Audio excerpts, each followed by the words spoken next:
பல வருடங்களுக்கு பிறகு மும்பை ஃபர்ஸ்ட் போட்டியை ஜெயிச்சாங்க. செகண்ட் போட்டியை தோத்துட்டாங்க. போன வருஷம் பிளே ஆஃப்ல டெல்லிய வரவிடாம பண்ணாங்க. டெல்லிய டாமினேட் பண்ணி 2 போட்டியுமே ஜெயிச்சிருந்தாங்க.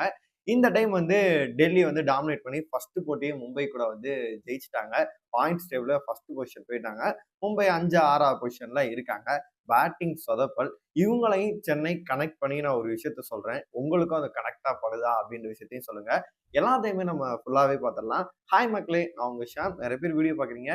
லைக் பண்ண மாட்டேங்கிறீங்க போல இருக்கு. அதனால இப்போ வந்து போன வருஷம் ஐபிஎல்க்குலாம் வேற லெவல்ல வியூஸ் போயிட்டு இருந்துச்சு. அதெல்லாம் முடிஞ்ச அளவு லைக் பண்ணிட்டு பாருங்க. ஹைப் இருக்கும். ஹைப்ப தட்டி விடுங்க. கருத்துக்கள் எல்லாத்தையுமே கமெண்ட் பாக்ஸ்ல போடுங்க. வீடியோக்குள்ள போயிரலாம். இன்னைக்கு மதிய மேட்ச் அருண் ஜேட்லி ஸ்டேடியத்துல நடக்க போகுது அப்படின்ற மாதிரி நம்மளுக்கு ஏற்கனவே தெரிஞ்ச விஷயம் தான். டெல்லி கூட மோத போறாங்க. டெல்லி ஃபர்ஸ்ட் மேட்சே கம்ஃபர்டபுளா ஜெயிச்சிருந்தாங்க. சமீர் ரிஸ்வியெல்லாம் சூப்பரா பண்ணியிருந்தாரு. அதே மாதிரியே ஆட்டத்தை வந்து இந்த போட்டியிலையும் வந்து வெளிப்படுத்தினாரு அப்படின்னே சொல்லலாம். போன மேட்ச் ரியான் ரிக்கில்டரா இருக்கட்டும், ரோஹித் சர்மாவா இருக்கட்டும் 2 பேரும் அதிரடியான தொடக்கத்தை வந்து குடுத்தாங்க. கிட்டத்தட்ட 150 பக்கம் வந்து பார்த்தீங்கன்னா பார்ட்னர்ஷிப் போட்டாங்க. இன்னைக்கு 2 பேருமே வந்து பார்த்தீங்கன்னா சொதப்பிட்டாங்க அப்படின்னே சொல்லலாம். ரோஹித் சர்மா ஃபர்ஸ்ட் ஹாஃப்ல வந்து ஆரஞ்சு கேப்ப வாங்கினாலுமே கூட அங்கங்க ஸ்ட்ரகிள் வந்து நம்மளுக்கு நல்லாவே தெரிஞ்சுச்சு. சூரியகுமார் என்னதான் அரை சதம் போட்டிருந்தாலும் கூட அவரு பார்த்தீங்கன்னா அவருமே ஸ்ட்ரகிள் தான் பண்ணிட்டு இருந்தாரு. திலக் வர்மாவை பத்தி நான் தனியாவே பேசுறேன். நிறைய விஷயங்கள் பேச வேண்டியது இருக்கு. டாஸ ஜெயிச்சோனே வந்து பார்த்தீங்கன்னா, அக்ஷர் பட்டேல் வந்து நாங்க வந்து பவுல் பண்றோம் அப்படின்ற மாரி சொல்லிட்டாரு. இல்ல மதிய மேட்ச் பிட்ச் எப்படி இருக்குன்னு தெரியல. இந்த டைம் ஃபர்ஸ்ட் இங்க இப்ப விளையாடுறோம். பரவால்ல நாங்க வந்து பவுல் பண்ணிக்கிறோம் அப்படின்னு சொல்லிட்டு கரெக்ட்டான டிசிஷன் வந்து அவர் எடுத்திருந்தாரு. எல்லாம் நினைப்பாங்க மதிய மேட்ச் வெயில் வந்து கண்ணுக்கு அடிக்கும். அதனால வந்து ஃபீல்டிங் பண்றது கஷ்டம் அப்படின்னு நினைப்பாங்க. அதெல்லாம் கிடையவே கிடையாது. இப்பல்லாம் பவுல் பண்றது வந்து பார்த்தீங்கன்னா, ஈஸியா போயிருச்சு.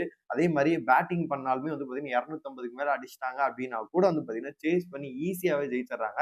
இந்த ஐபிஎல் ஸ்டார்ட்டிங் மேட்ச்ல இருந்து நம்ம பார்த்துட்டு இருக்கோம். நெறைய டீம் வந்து பார்த்தீங்கன்னா, சேஸ் பண்ணி தான் வந்து ஜெயிச்சுட்டு இருக்காங்க. அதுவும் 200 பிளஸ் ஸ்கோர் இருந்தாலுமே கூட பார்த்தீங்கன்னா, ஈஸியா லெஃப்ட் ஹேண்ட்ல ஹேண்டில் பண்ணி வந்து ஜெயிச்சுட்டு போயிர்றாங்க. அப்டின்ற மாரி தான் இந்த ஐபிஎல் போயிட்டு இருக்கு. இன்னைக்கு அவங்களோட பவுலர்கள் எல்லாத்தையுமே வந்து பார்த்தீங்கன்னா, 6 பவுலர்கள் யூஸ் பண்ணாங்க. சூப்பரா போட்டாங்க அப்டின்னு தான் சொல்லணும். அதாவது ரோஹித் சர்மா தான் வந்து தொடக்க ஆட்டக்காரரா வந்து அதிரடியா வந்து அவருமே வந்து பார்த்தீங்கன்னா, ரியான் ரிக்கில்டன் 2 பேருமே தொடங்குனாங்க. அவர் வந்து அவுட் ஆகுறாப்ல. ரியான் ரிக்கில்டன் வந்து அவுட் ஆகுறப்ப விக்கெட் போகுது. பார்த்தீங்கன்னா, முகேஷ் குமார் எடுக்குறாரு. அதுக்கப்புறம் கொஞ்சம் நிதானமா ஏதாச்சும் நின்னோ ஏதோ பண்ணலாம் திலக் வர்மா. அவரு அதே ஓவர்லயே வந்து 2 பால் பிடிச்சுட்டு அவர் பார்த்தீங்கன்னா, கைக்கு கேட்ச குடுத்து அவுட் ஆயிட்டு போறாரு. அப்புறம் ஒரு பார்ட்னர்ஷிப் வந்து பார்த்தீங்கன்னா, பில்ட் ஆகுது. சூரியகுமாரும், ரோஹித் சர்மாவும் ஒரு சைடு வந்து உருட்டிக்கிட்டு தான் இருக்காங்க. ஸ்லோ பிட்ச் அப்படின்னு சொல்லிருவாய்ங்க கேட்டா. அப்ப செகண்ட் ஹாஃப் அவிங்க மட்டும் எப்படி அடிக்க முடியுது அப்படின்னு சொல்லிட்டு நீங்க கேட்கலாம். அதனால இவங்க ஒரு பிட்ச், அவங்க ஒரு பிட்ச்ல விளையாண்ட மாரி தான் நம்மளுக்கு வந்து தோணுது.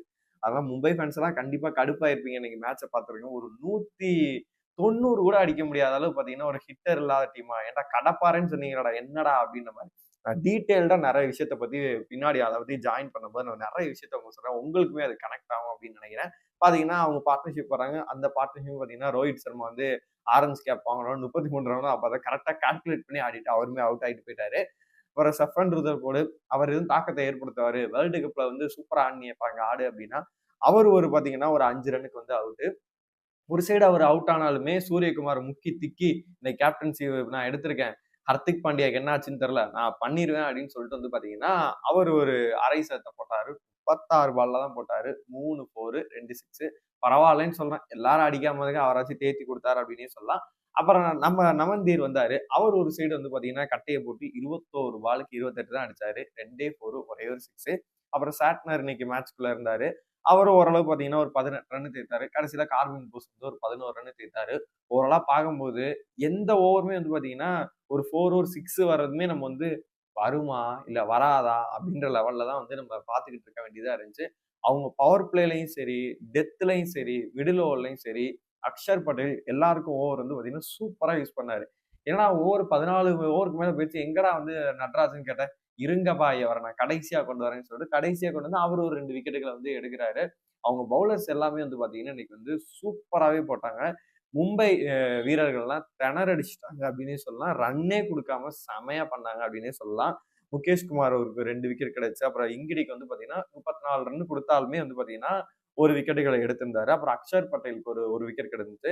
யுவராஜ் சிங்க்கு ஒரு விக்கெட் கிடைச்சுச்சு. அப்புறம் குல்தீப்க்கு வந்து எந்த விக்கெட்டும் கிடைக்கல. ஒரு ரிவ்யூ வேற வந்து வேஸ்ட் பண்ணி விட்டு போயிட்டாரு. அப்புறம் நட்ராஜனுக்கு பாத்தீங்கன்னா, அவருக்குமே ஒரு விக்கெட் கிடைச்சு. சூப்பரா யாக்கர் நெயில் பண்ணி செம்மையா பண்ணாரு அப்படின்னே சொல்லலாம்.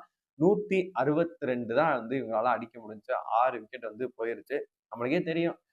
சமீர் ரிஸ்வி இருக்காரு. நான் அதுக்கப்புறம் நம்ம சொல்லவே தேவையில்ல. நெறைய பிளேயர்ஸ் அவங்கள்ட்ட இருக்காங்க.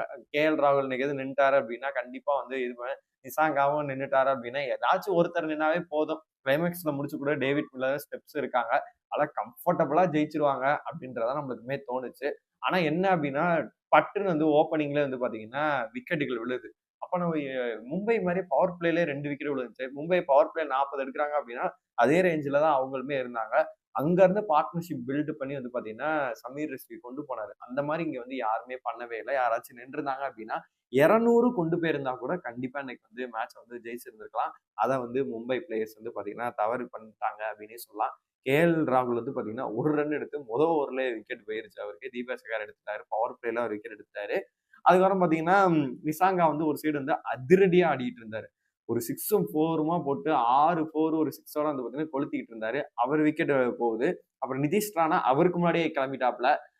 ரன் அவுட் சரியான ரன் அவுட் வந்து பார்த்தீங்கன்னா, பூம்ரா பண்ணாப்ல. ஒரு கட்டத்தில நம்ம இந்த 2 நிதிஷ் ராணாவோட விக்கெட்டும், கேஎல் ராகுலோட விக்கெட்டும் போகும்போது, அப்பா!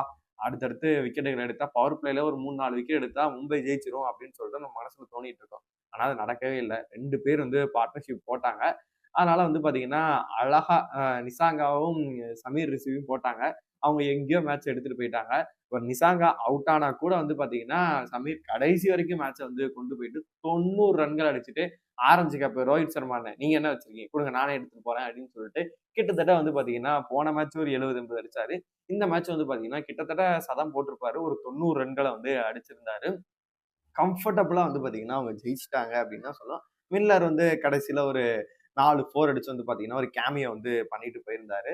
ஈஸியா வந்து பார்த்தீங்கன்னா, ஜெயிச்சுட்டு போயிட்டாங்க. கடைசியில தான் வந்து ரிஸ்வி வந்து அவுட் ஆனாரு. அப்புறம் ஸ்டெப்ஸ், மில்லர் வந்து பார்த்தீங்கன்னா, மேட்ச முடிச்சுட்டாங்க. பிக் அப் த பவுலரா இருந்தது யாரு அப்டின்னா, எப்போதும் பும்ரா தான் வந்து நல்லா பண்ணுவாரு. அவரும் ஒரு சுமாரா அன்னைக்கு பண்ணாரு. அவருக்கு இன்ஜுரி கன்சர்னா என்னன்னு சொல்லிட்டு தெரியவே இல்ல.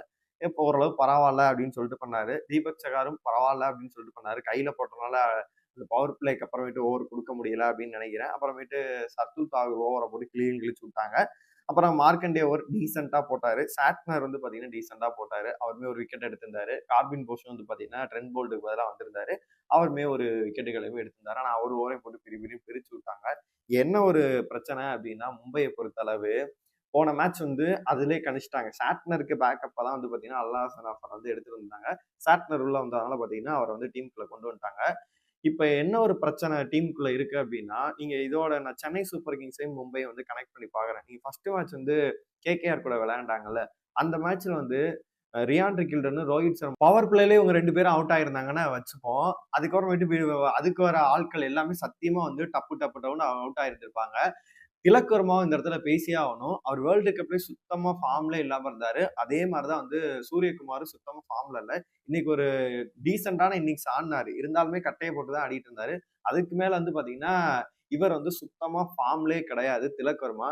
அதே மாரி சிஎஸ்கே மேட்ச்ல வந்து இப்ப எப்படி அவுட் ஆனாங்க ஓப்பனிங்ல வந்து சஞ்சு சாம்சனும், ருத்ராஜும் அவுட் ஆனாங்க. அப்புறமேட்டு யாராலயும் வந்து பார்த்தீங்கன்னா, ஸ்கோர் பில்ட் பண்ண முடியாம ஃபர்ஸ்ட் மேட்ச் வந்து 127 ரன் அடிச்சு தோத்தாங்கல்ல. அதே மாரி தான் ஃபர்ஸ்ட் மேட்ச்ல வந்து மும்பை தோத்துருக்க வேண்டியது. ஒரு கால் ரியான் ரிக்கில்டனும், ரோஹித் சர்மாவும் 150 ரன் பார்ட்னர்ஷிப் போட்டனால மட்டும் தான் 200 பிளஸ் வந்து ஸ்கோர வந்து ஜெயிக்க முடிஞ்சுச்சு. இல்லன்னா கண்டிப்பா அந்த மேட்சையுமே வந்து தோத்துருப்பாங்க. மும்பை ஃபேன்ஸ்க்கு வந்து இது வருத்தமா தான் இருக்கும். சிஎஸ்கே ஃபேன்ஸ்க்கு சத்தியமா வருத்தமா தான் இருக்கும். என்னைய பொறுத்தவரைக்கும் 2 டீமுமே வந்து பார்த்தீங்கன்னா, பிளேயர்ஸ்ல வந்து செம்மையா எடுத்திருக்காங்க அப்படின்னு சொல்லிட்டு அவங்கள அவங்களே நம்பிக்கிட்டாங்க போல இருக்கு. பவுலிங் வந்து ஓரளவு பார்த்தீங்கன்னா, நல்லா தான் இருக்கு. அதுவும் ட்ரெண்ட் போல்ட நம்புனாங்க. அவர் ஃபார்ம்லயே கிடையாது. அது ஒரு விஷயம். ஸ்பின்னர்ஸ் வந்து பார்த்தீங்கன்னா, அந்த அளவு வந்து அவங்க எடுக்க தவறுன மாரி தான் தெரியுது. அல்லா ஹசன் ஆஃபர் நல்லா பண்ணல. இப்ப இவர் மட்டும் தான் சாட்னர் மட்டும் நல்லா பண்ணிட்டாரு அப்டின்னா எந்த ஒரு பிரச்சனையும் இல்ல. வில் ஜாக்ஸ் மேபி டீமுக்குள்ள வந்தாரு அப்டின்னா, பேட்டிங் டெப்த்தும் இன்னும் சூப்பராவே இருக்கும். அதே மாரி வந்து பார்த்தீங்கன்னா, ஸ்பின் போட்டு விக்கெட்டையும் எடுப்பாரு. அவர் டீமுக்குள்ள வர வரைக்கும் என்ன நடக்கும் அப்டின்னு சொல்லிட்டு தெரியவே இல்ல. மும்பை இப்படி இருக்கு அப்படின்னா, மும்பை கூட ஏதோ பரவால்ல. ஏதோ ரோஹித் சர்மா, ரியான் ரிக்கில்டன் நடுவுல யாராச்சும் வந்து அடிச்சு தேத்துனாங்க அப்படின்னா, பேட்டிங் தேறிரும். பவுலிங் பூம்ரா இருக்காரு. அதுக்கப்புறம் பார்த்தீங்கன்னா, சாட்னர், வில் ஜாக்ஸ் வந்துட்டாரு அப்படின்னு டீம் ஓரளவு வந்து மேக்கப் பண்ணிர்லாம்னு வச்சுக்கலாம். ஆனா வந்து சென்னைய பொறுத்தளவு அவங்க என்ன பண்ண போறாங்கன்னு சொல்லிட்டு சத்தியமா தெரியவே இல்ல. நீங்க சொல்லுங்க. மும்பைல வந்து பார்த்தீங்கன்னா, இன்னும் பிளேயிங்ல என்ன மாற்றங்கள் ஏற்பட்டா இன்னும் சூப்பராவே இருக்கும்? வேற என்னென்ன சேஞ்சஸ்லாம் பண்ணணும்னு நெனைக்கிறீங்க? உங்களோட பிளேயிங் 11 என்னவா இருக்கும்? உங்களோட கருத்துக்கள் எல்லாத்தையுமே மறக்காம கமெண்ட் பாக்ஸ்ல சொல்லுங்க.